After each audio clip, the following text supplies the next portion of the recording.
रमजान का मुक़द्दस महीना रहमतों, बरकतों, अज़मतों के साथ जारी है। इस माह मुबारक में अल्लाह तबारक व तआला अपने बंदों को माफ़ फरमाता है और दुआओं को कबूल करता है।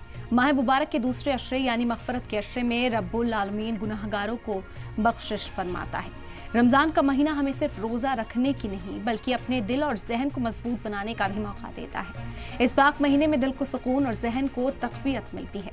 तिलावत कुरान और ज़िक्र व अज़कार के जरिए न सिर्फ खुदी की तरफ से बंदों के दिल में सुकून और इत्मीनान पैदा होता है बल्कि रूहानी सुकून भी मिलता है। रोजा सिर्फ एक इबादत नहीं बल्कि इंसान की बेहतर सेहत और बीमारियों से शिफायाबी का भी जरिया है। रोजा सब्र, तक़वा, नफ्स पर कंट्रोल और दिल को नर्म बनाता है। रोजे के जरिए हम अपने गुस्से पर भी कंट्रोल रखना सीखते हैं। दूसरे अशरे यानी मग़फ़िरत वाले इस अशरे में मग़फ़िरत की दुआ का कसरत से विर्द करें और रब्बे करीम से मग़फ़िरत तलब करें। रमज़ान में जहन और दिल को कैसे मजबूत बनाएं के मौजू पर आज हम बात करेंगे अपने ख़ास मेहमानों से और आपको भी बताएंगे कि कैसे आप अपनी ज़िंदगी गुजर बसर करें।